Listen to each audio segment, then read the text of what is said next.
사랑합니다. 그레이트 홍쌤의 과학실. 이번 시간엔 생명과학의 탐구 방법에 대해서 공부해 보도록 할 거예요. 생명현상의 특성을 연구하는 생명과학은요, 대표적으로 두 가지 탐구 방법이 있습니다. 첫 번째로는 귀납적 탐구 방법, 그리고 두 번째로는 연역적 탐구 방법이 있는데요. 먼저 귀납적 탐구 방법에 대해서 알아보도록 할게요. 이 귀납이라는 말의 뜻은 돌아갈 귀, 받아들일 납이라는 한자어인데, 이것을 좀 풀어 설명하면 관찰 사실로 돌아가 이를 통해서 결론을 받아들인다라는 뜻으로 선생님은 이해했습니다. 관찰을 통해 일반적인 결론을 도출해내는 탐구 방법이다라고 할 수 있는데요. 이 귀납적 탐구 방법에는 가설 설정 단계가 없는 것이 특징입니다. 자, 이 귀납적 탐구 방법의 절차를 보면 자연현상에서 관찰 주제를 선정하고 그리고 관찰 방법과 절차를 마련한다는 뜻이에요. 관찰 방법과 절차를 마련하고요. 그 절차대로 관찰을 수행하고 관찰 결과를 해석하고 결론을 도출하는 이 순서로 진행이 됩니다. 자, 그러면 단계별로 귀납적 탐구 방법의 예를 알아보도록 하겠습니다. 자, 과학자 다윈은요, 섬들이 모여있는 갈라파고스 지역을 갈라파고스 군도라고 하는데요.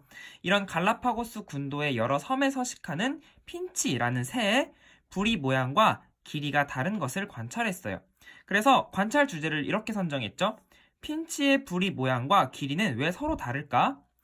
관찰 방법과 절차는 이렇게 마련했어요. 다윈이 타고 다닌 탐사선 이름인데요. 비그로를 이용해서 갈라파고스 군도를 답사하였고, 이 핀치새의 생김새와 생태를 조사했습니다.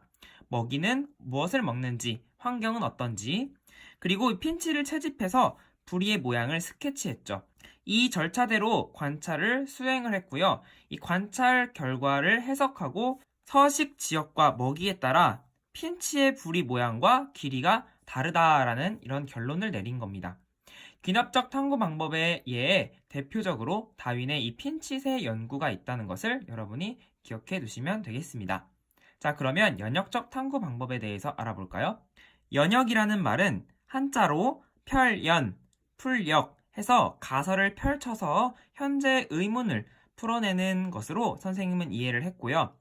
관찰을 통해 인식된 문제를 해결하기 위해 잠정적인 답인 가설을 세우고 이를 검증하는 탐구 방법입니다. 이 가설이라고 하면요, 이것도 한자어인데요.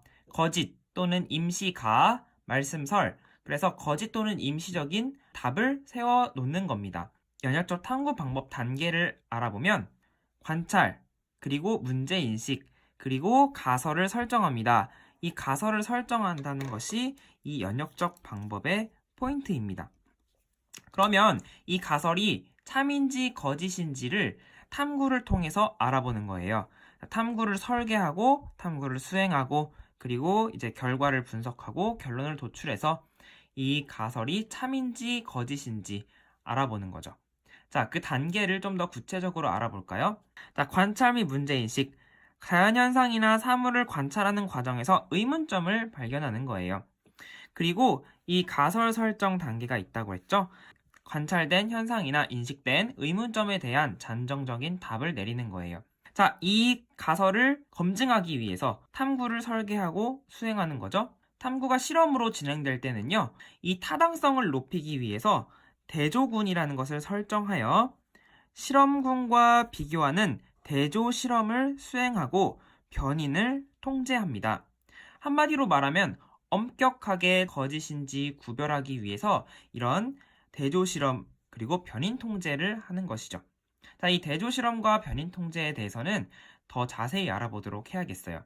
그 다음에는 실험을 수행하여 얻은 결과를 분석하고 이 결론이 가설과 일치하지 않으면 다시 새로운 가설을 설정하고요. 탐구 과정을 진행합니다. 실험을 통해 얻은 결과와 가설의 일치 여부를 확인하여 결론을 내립니다. 실험을 통해서 가설이 참인 것이 증명되었다면 다른 과학자들에 의해서도 동일한 결과가 반복적으로 확인이 되는지, 검증된 가설로 다른 현상도 설명할 수 있는지 확인된 후에 이런 학설로 인정되는 과정인 일반화 과정을 거칩니다. 자, 연역적 탐구 방법의 사례를 한번 알아볼까요? 에이크만이라는 사람이 알아낸 이 닭의 각기병 연구인데요. 자, 관찰 및 문제 인식 단계. 자, 에이크만은 인간의 각기병 증세와 비슷한 증상을 보인 닭이 나은 것을 보고 각기병이 낫게 된 이유에 대해 의문을 가졌습니다. 자, 이 각기병이라는 것은 걸리면 닭이 다리에 힘이 풀려서 주저앉고 막 시름시름 앓다가 죽는 병이래요. 닭의 주변 환경을 조사한 결과 얼마 전부터 닭에게 현미를 먹인 사실을 알게 되었죠. 그래서 가설을 설정하게 됩니다. 자, 가설을 잘 보시면 현미에는 닭의 각기병을 예방하는 어떤 물질이 들어있을 것이다 라는 가설을 설정합니다. 그리고 이 가설을 증명하기 위해 에이크만은 건강한 닭을 두 집단으로 나누어 한 집단에는 백미만 먹이고요. 다른 집단에는 현미를 먹여 기르면서 각기병이 발생하는지 관찰했어요. 여기서 조작 변인, 그러니까 우리가 조작해준 요인은 먹이의 종류입니다. 그리고 통제 변인, 닭의 개체수, 닭장의 환경 이런 것들은 똑같이 통제해서 유지시켜줘야겠죠. 자, 실험을 수행하고 결과를 분석했습니다. 백미를 먹인 집단에서는 닭의 각기병이 발생했고 현미를 먹인 집단에서는 병이 발생하지 않았습니다. 자, 그래서 결론을 내렸죠. 현미에는 각기병을 예방하는 어떤 물질이 들어있다. 결론과 가설이 서로 일치하게 되므로 이제 일반화 과정을 거치는 거죠.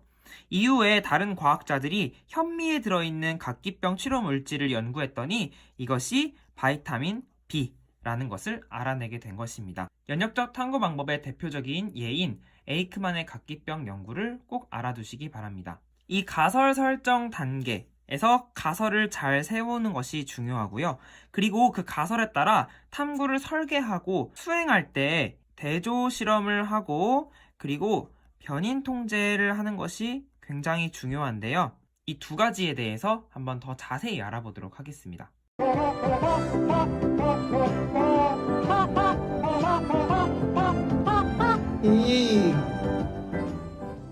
연역적 탐구 방법의 탐구의 설계 및 수행 단계에서 대조 실험과 변인 통제는 매우 중요한데 대조 실험에 대해서 먼저 알아보면요. 실험 결과의 타당성과 신뢰성을 높이기 위해서 실험군 외에 대조군을 설정하여 수행하는 실험입니다. 자, 실험군은요, 검증하려는 요인을 변화시키는 집단이고요.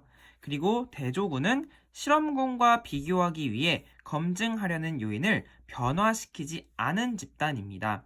무슨 말인지 참 어렵죠. 그래서 이 밑에 예를 통해 알아봅시다. 양의 전염병 예방을 위해 개발한 예방 백신이 효과가 있는가라는 이 가설을 검증하기 위해 일단 25마리의 건강한 양을 준비했어요. 그래서 이 양들에게 백신을 주사를 했죠. 그리고 전염병균을 주사하니까 전염병에 걸리지 않았습니다. 자, 이 집단 A를 뭐라고 하냐면 실험군이라고 합니다.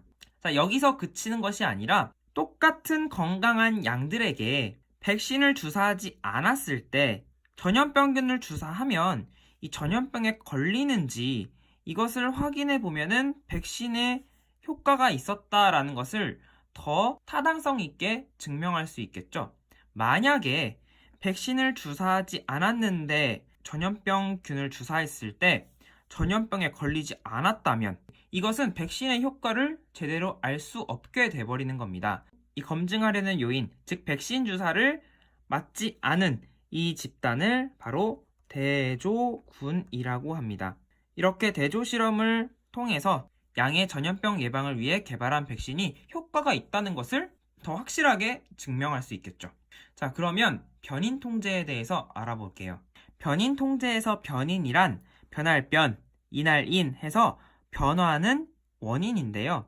즉 실험 결과에 영향을 미치거나 실험에 영향을 받을 수 있는 그런 요인들을 말합니다. 자, 이 변인은 독립 변인과 종속 변인이 있는데요. 독립 변인에는 조작 변인, 통제 변인 이 두 가지가 포함됩니다.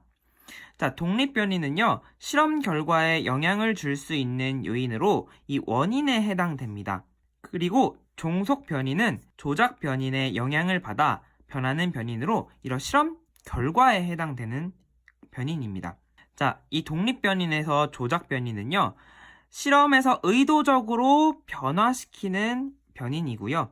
그리고 통제 변인은 실험하는 동안 일정하게 유지시키는 변인입니다. 이런 변인을 잘 통제하는 것을 변인 통제라고 합니다.